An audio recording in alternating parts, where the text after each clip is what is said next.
Welcome to my talk about best practices for presentations. Here we want to talk about the basics for student presentations. Of course, it's a big field and there are many best practices actually for how to give presentations. But here we will focus on the basics. What I believe is important for you for giving a presentation, for example, in one of my seminars, lectures, exams, and so on. And what I also believe is of course important for your future talks in different kind of circumstances. So let's directly dive into it. Why it's actually important to have good presentation skills.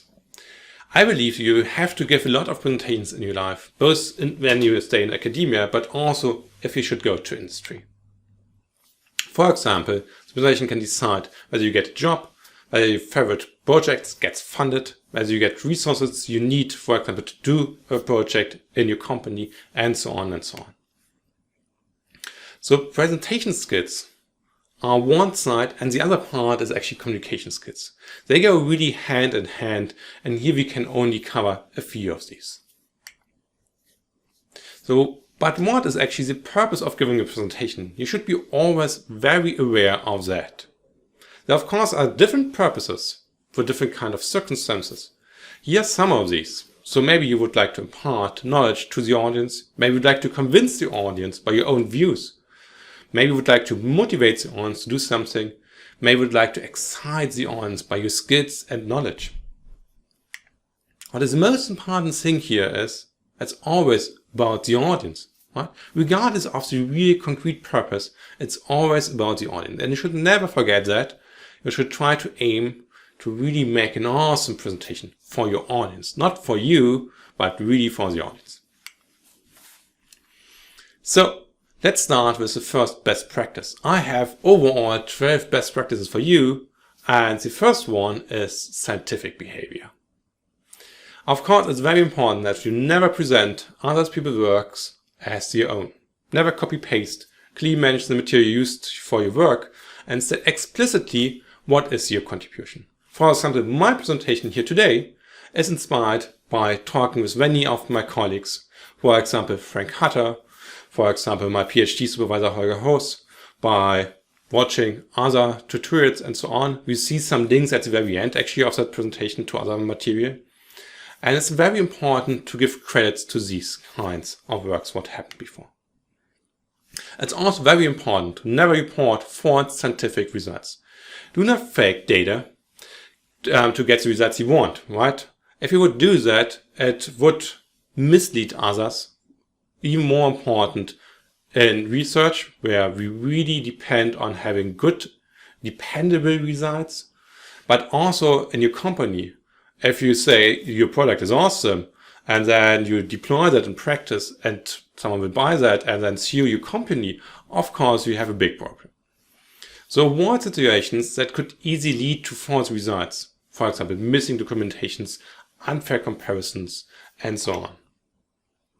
This holds true for seminars, reports, theses, papers, grant proposals, interview, personal communication, and so on and so on. So that's really essential in all kinds of situations where you have to communicate some of your results or ideas and so on. So here's some example of how you could cite others' works. For example, it's important if you quote someone, really use quotation marks to make it really clear that you're quoting someone. So for example, you could say that X and Y in 2002 defines this problem as follows, and then you have the quotation marks. You could also mention and clarify contributions from others. You could say, for our implementation, we built upon the source code provided by Silver et al. In 2015, for example. You could also provide references to figure, or you should and do that, definitely. So under a figure, you simply put source and then say, for example, Jones et al. In 1998. You should always make it very obvious that it's a reference. What I like to do is using here these kind of brackets around my references and having also always the last name of the first author. If there are many authors actually of the paper, if there are only two authors, you could mention maybe the last name of both. In my first example, it was X and Y. And you should also put the number, the year actually, behind that. That's clear also to which of these papers it really refers to. Even better would it be, of course, if the readers can directly click on that and direct it to the paper, right? That's also very easy later on. If you send someone your slides and they would like to look it up, they can directly click on it and go to the paper. You should actually avoid showing a reference slide at the very end. I know that's a very common thing to do, but I really recommend to not doing that. Because first of all, at the very end, you don't have time to show it. So if you simply have in brackets a 1 and a brackets a 2 for your reference at the very end, no one will really know who that is, what is the reference behind that. If I'm saying Jones et al. In 1998, most people in the audience maybe have already a clue what kind of paper that was. Also, at the very end, you don't have time to show it, to really go over to all the details, and it's boring at the very end, actually. And it's very unlikely that someone who has your slides and jumps back and forth, actually, between the reference and so on. It's much easier to have a direct name, a year number, and a link to a paper on the slides you're talking about. Of course, there are also consequences of bad scientific behavior. For example, if you cheat in an exam, it will be marked as a failure. In severe cases, you maybe get even thrown out of the university and you have to look for something else. You can get sued for copyright violations. You can lose your academic degrees, even if you have seen in German politics. You can lose the right to submit grant proposals. And you can even lose your job. So please, never cheat or copy-paste stuff from others. It will have bad consequences the moment someone figures out, and even if someone is not figuring out that it was you, the consequences can be severe anyway. So best practice number 2, putting your points across. So what matters is what your audience gets. Not which points you covered actually, but what really the audience is able to recognize, to understand, and remember later on. You should always keep in mind that the audience is not as interested in the topic as you are. So you first have to motivate them that they are interested. So you have to tell them why they should care to listen to you now. Not someone in the future, but now. So convince them at the very beginning. If nobody cares or understands, it's typically your fault. It's never the fault of the audience, because you are giving the presentation and once the audience can see them as they're consuming that, right? But they don't have the choice in what you are presenting. You have the choice. At least the key points must get across to everyone in the audience, right? Maybe someone in the audience will miss some details. That's not a bad thing actually, because different people have backgrounds and you can't really reach out to everyone in the same degree. But the key points must get across to everyone. The most important part actually of a presentation, at least I believe so, are the first 30 seconds. In the first 30 seconds, you should motivate your talk properly. Right? Why it's important that people will listen to you. If you can't convince them in the first 30 seconds, what happens most of the time that someone will get their smartphone out or open their laptop, checking emails, and they will never really go into your presentation again. So, and here is a very common pitfall actually by most students. They're starting with an outline. And the outline is most of the time also very generic. Something like, first I will present and talk about the introduction, then I talk about related work, and then I will talk about my approach. Is that motivating for anyone? No, I don't believe so. It's also not really giving you any important information, because of course you should start with an introduction. Of course you will talk about related work. Of course you will talk about your own approach. So it's not providing useful new information to anyone. So please try to skip these kind of outlines. So it's a waste of time actually. You will maybe lose already your audience in the first seconds, and no one will be motivated by that. So of course, structure is key, and that's one of the most important best practices anyway. So first of all, the idea should be that you go from a high level, so from really the main motivation, the main ideas, from a high level to a low level, so to details, and then back to high level. We call that a T-form kind of presentation. So high level, low level, coming back again to high level, sum it up. What is important? So we start by catching the audience attention. Tell them what you will tell them and why. The why is very important here. Really tell them why they should care now and listen to you. Then tell it. So that's more where you go down. That's maybe more or less the details now you're providing. And then go back up and tell them what you just told them and why they should remember. You should also make transitions very clear. And here, one idea is to not forget the meta talk. Meta talk could be something like, in order to explain X, I first have to explain Y to you. Or you could say, now that we have seen X and Y, we have the ingredients to do that. Of course, you should always use meaningful titles of your slides, maybe of your blogs, and so on, whatever you have on your slides. That really helps that the audience gets your main ideas. You should never try to get lost in details. That's happened quite often, actually. In case of doubt, leave out some details, right? One can read it up later on anyway. To scientists, sometimes, some details are very often, you have to mention it, of course. But you always have to think about what is the details you have to bring across that someone can follow you and not doubting your ideas and results. What are the details someone can look up anyway later on or ask in the Q&A. So the T structure I mentioned before, that really goes to the broad coverage of a topic with depth about one aspect and maybe not all of them. Here's maybe a structure proposal if you're giving something like a 15 minutes talks. You should start with a very crisp motivation. And you should be as close to the interest of the audience as possible. So what do they know actually about that problem? Why are they caring about the problem? How could you motivate them, right? And that should really take something like 30 seconds, at most a minute. And you go on, and now you should be much more formal, much more clear about what the concrete problem setting actually is you are going to talk about. So you should consider maybe to even formalize to avoid any kind of ambiguities. Then, of course, as I already mentioned, you should talk about related work. What have others already done before? And don't forget the references. Then you talk about your approach. So that's really the main focus of your presentation, right? That should take also the most time of your presentation. And here, don't forget high level, low level, high level, also here and a subpart of the presentation. And you go on, and maybe you have some empirical results, maybe you also have some theoretical results, but let's say you have empirical ones, maybe for 3 minutes. Again, don't get lost in details. You only show the parts required to convince the audience by your takeaways. So first think about what is the most important takeaway would like to impart to the audience.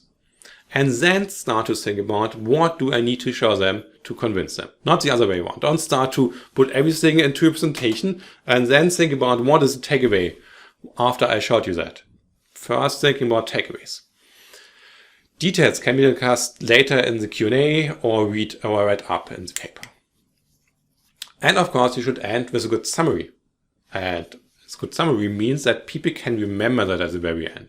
So maybe 1 to 2 minutes. It should be again short. It should be brief. You should not have too many points on that. And you should repeat what you already told them before. This should not be a big surprise now. That's not a surprise slide, right? It's what you saying was the most important points from your last 14 minutes. Next best practice, present in pictures. And that's very obvious, right? Slides full of text are hard to follow. Unfortunately, here in my presentation, I need to present here quite a bit of text simply because these are lecture style slides, right? If you're reading them later on, you should really be sure what I mean with which kind of bullet point and message and so on. That's the reason why I have fairly huge amount of text on my slides right now. But what I'm doing always is I'm showing you these kind of bullet points I'm talking about right now. So you should be aware of at which part of my slides I am right now, right? And then I go on and show you the next bullet point. And that bullet point says here on my slide, use animation sparsely. So don't overdo it. Don't animate everything flying around and so on. That's horrible, right? But you can use animation to guide attention.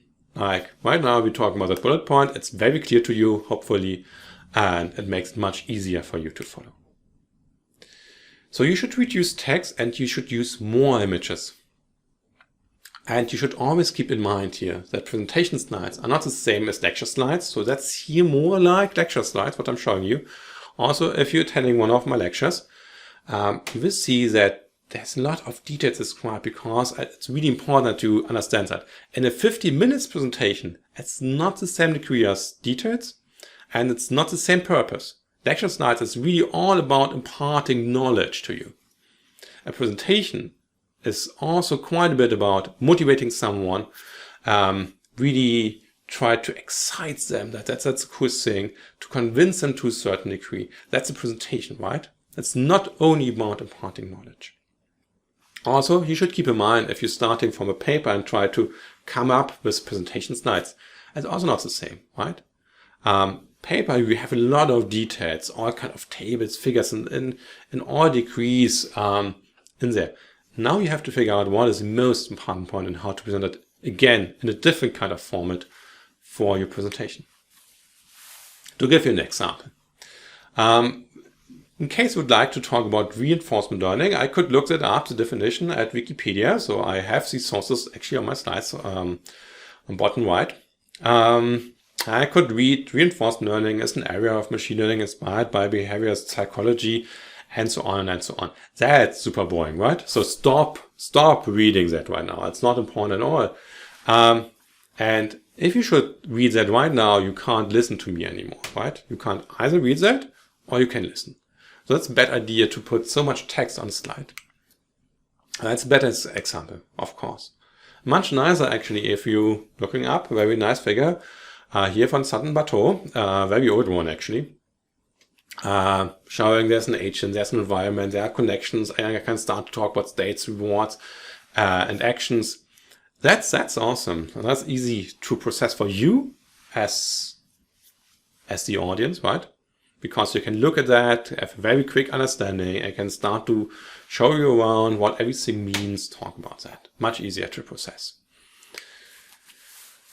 Also, of course, you have to think about readable slides. Can you read this if it's in yellow? So the contrast is a horror here. So pay attention to that. A very common mistake I'm seeing all the time is too small font size, especially if you have figures, somehow a legend and text involved and so on. It's often far too small, right? Make it as big as possible, make it easy readable. If I have to start looking what is written there, I again stop listening to you, right? Because now I need all my brain capacity to figure out what's written there. So don't make it too small, make it an appropriate font size. Also make sure there are no typos on your slides. It's not really professional, right? Of course, it can always happen there's one typo on the slide, that's a big thing, but of course, if you have typos all over your place and so on, that's a really big problem. So really look into that. Use grammar and spell checkers. There are awesome things out there these days. Can help you to catch many of these. Also important, size up figures use most of the slides, right? That goes again to the small font size. Really show it in big. There's no need for having big frames or so. The most important thing is for you that the audience can read your figures. That's important, right? So make it as big as possible, actually. You should also guide the attention of the audience. We touched upon that point already quite some times now. So if the audience is distracted, it won't listen anymore. For example, no one can listen and read at the same time, right? So that's the reason why I'm only showing you short text phrases, and then I'm talking to that, right? So you can read it up, have the main point already in your head, and then you can start again, listen to me, why that's important. Don't show large, complicated tables, right? Don't also show long pseudocode. Let's give you some examples for that actually in a second. Only show stuff you are talking about or you talked about already. Here's again a bad example. That's actually from one of my own papers. I simply copied and pasted that table here in the presentation. So it's a big table with a lot of buzzwords and different parts of the table. It has kind of caption and so on. So if you're showing that to someone, they will get lost directly. Maybe stop even listening to you, starting to read that table, have their own thoughts. That's not a good way. So first step could be you remove the caption because you have to explain the table anyway, right? You have to say what is the metric, what is the meaning of these numbers in the table anyway. So why should there be a caption underneath? And you could think about maybe only one part of the table is a really important one. For example, here I'm picking speed up. Speed up is awesome because everyone understands what does it mean that I have a speed up factor of 64. So you have some intuition for that, right? And that's now a very nice table already. It's much more clean and direct. I have to explain much less.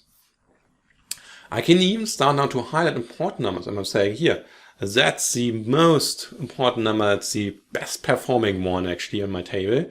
Then I can simply highlight these. Now the attention is again guided. What is the most important part? You can also show the table step by step, saying, okay, I will show you now a table about speed ups. We have 4 different kind of approaches. We have different kind of benchmarks. So the approaches are in the columns. In the lines, in the rows, we find the different kind of benchmarks. And then I'm showing them step by step and always explaining what I can learn from these kind of rows, right? Much easier. The same goes for pseudocode.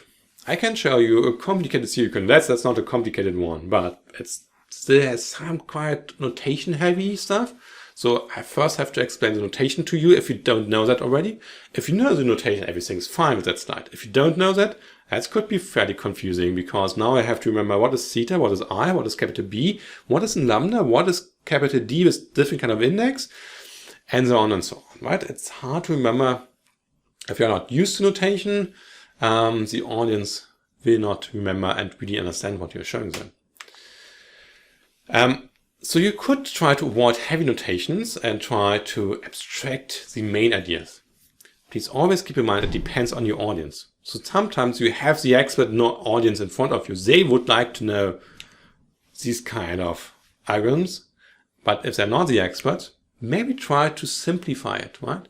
Simply say first, I want an initial design, then I'm doing something, why the budget is not exhausted, and so on and so on.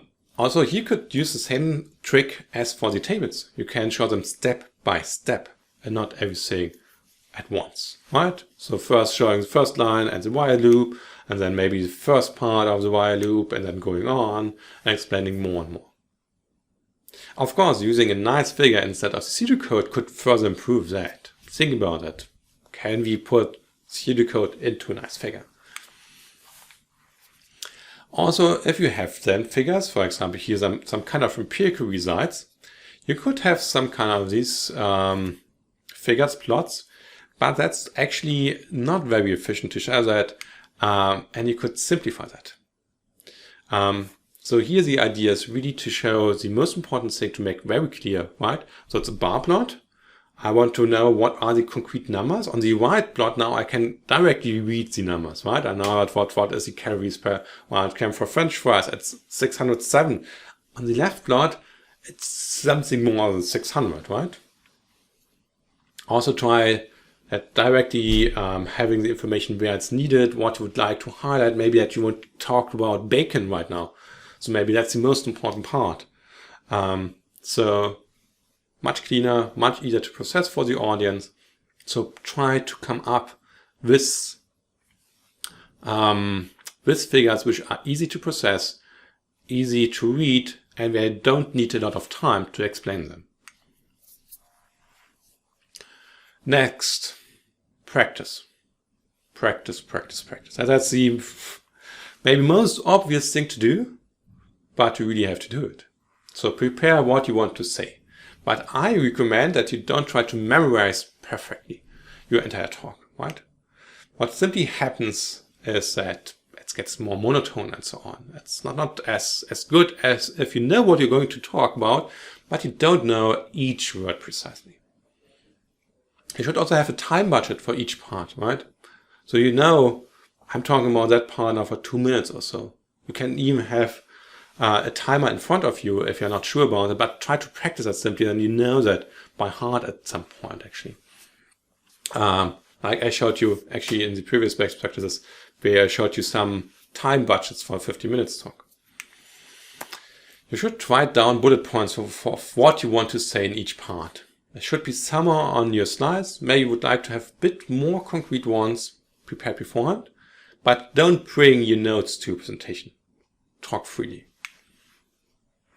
Write out exactly what you want to say, maybe in the first minute or in the first 30 seconds, and also as closing statements.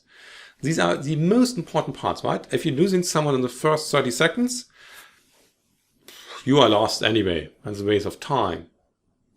And the same also goes for the closing statement. If people are not able to remember your last sentences, your last minute, then what was the purpose of giving the presentation?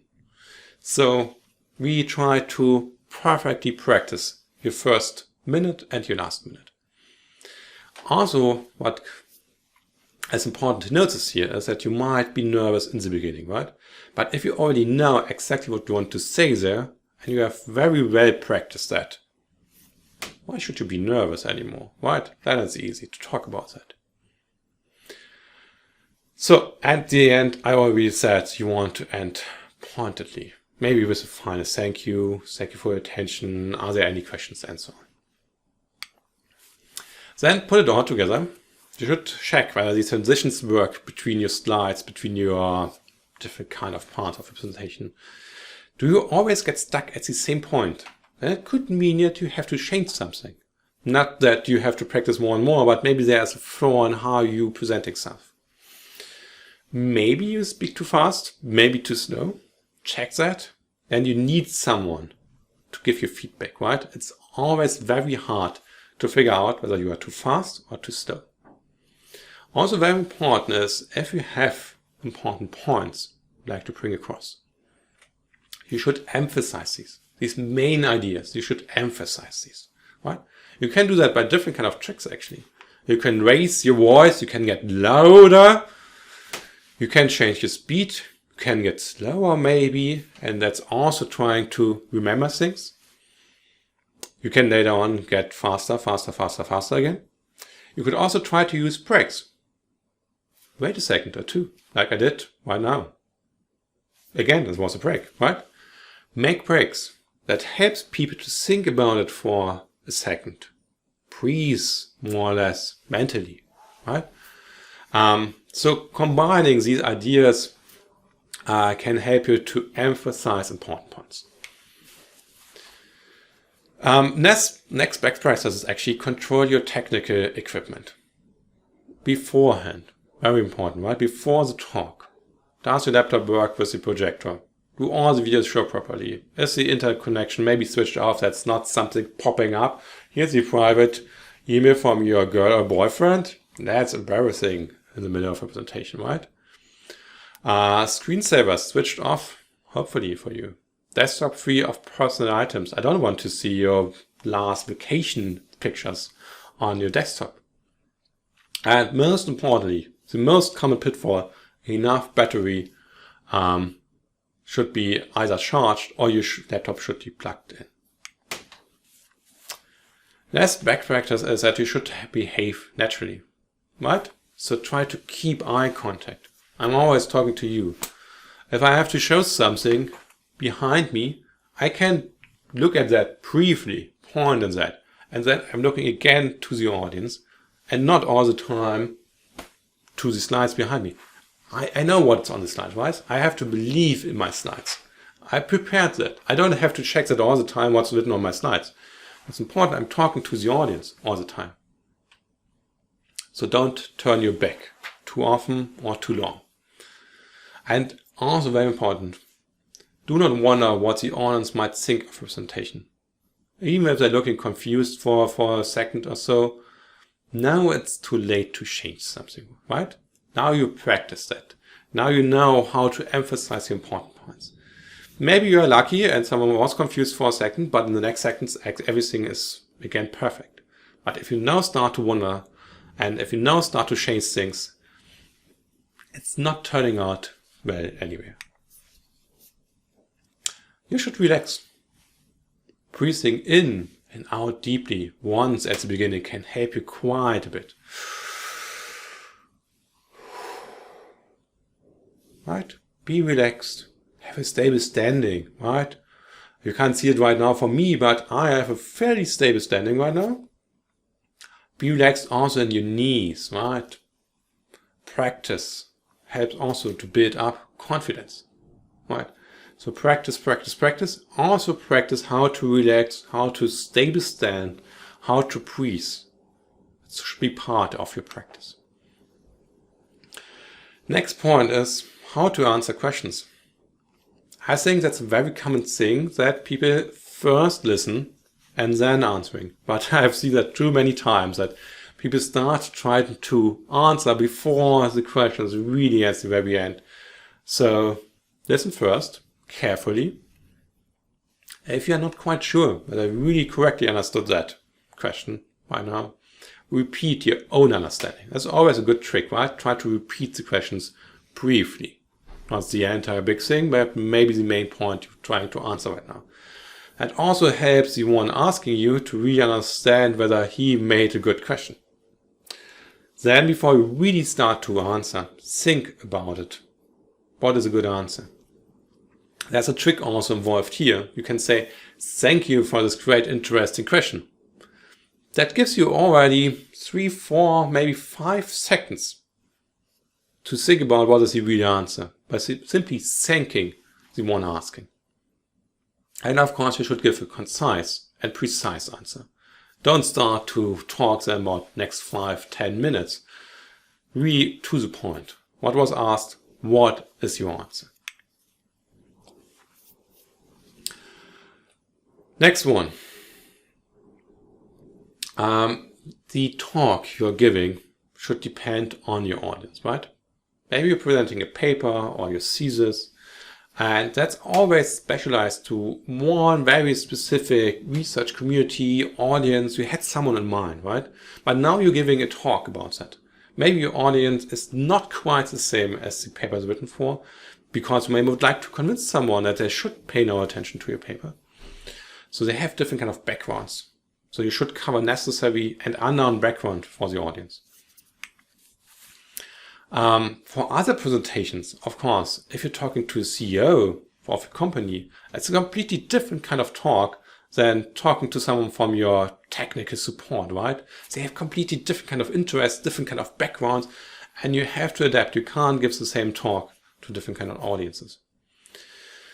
Also, a talk applied method X to problem Y is completely different than when you are talking to community studying X or Y, right? So it depends. What do they know already about X and Y? What kind of background do you have to cover? What not? Another very important best practice is that you should learn from the mistakes of others. So you are watching actually your entire time, more or less, presentations. If you're watching news, that's kind of presentation of information, right? Even if you're watching, I don't know, a late night show, if you're watching an academic presentation, if you're watching that right now, you can see what they're using, what kind of techniques they are using. You can also check how you can follow that talk. You can also check, are you now interested in that? Are you bored? Is something missing? Are you irritated by certain behavior of the presenter? You should keep in mind always that you can analyze after, or maybe even during, but after is better, the talk, what was going wrong here, and how can you improve upon that. That's the very second important step, right? First, recognize what was wrong and how you can do better. And of course, if you're doing that in the university context, make sure to give them friendly and constructive feedback and do not make the same mistakes. And now we're talking already about feedback, right? Start with something positive the moment you're giving feedback. Even if you're saying that was the most horrible, terrible presentation you ever listened to and you were falling asleep and so on, never tell them straight. First tell them something positive, because try to imagine you are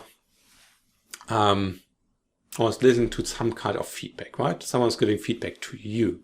And if someone only telling you negative things, it's very hard actually for you as the consumer of the feedback to really pay attention to that and really see it as a constructive feedback, right? So people are more receptive to criticism after hearing something positive actually. Even if it's small things, start with something positive at the very beginning. And then you can go on to things like, please, you could change that or this in that direction. Very important, make concrete suggestions. So a bad example is, if you give me the feedback, the lecture was bad, full stop. Yeah, sure, fine, what should I change? I can try not to explore different kind of ways, but it would be much better if you could say, I could not follow the math because I could not read your handwriting on the board.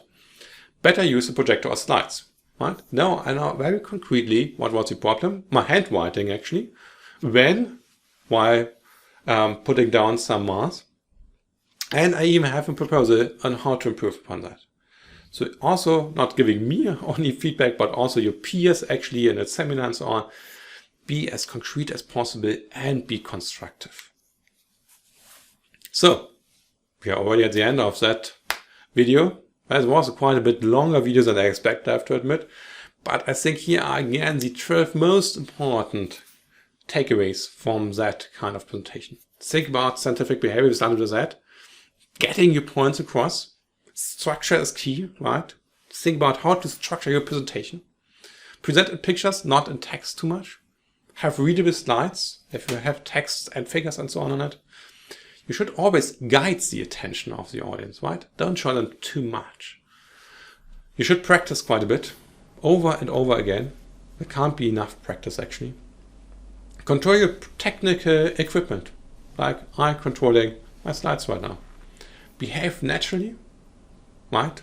Don't try to be a robot. Don't try to be yourself. Adapt your talk to your audience.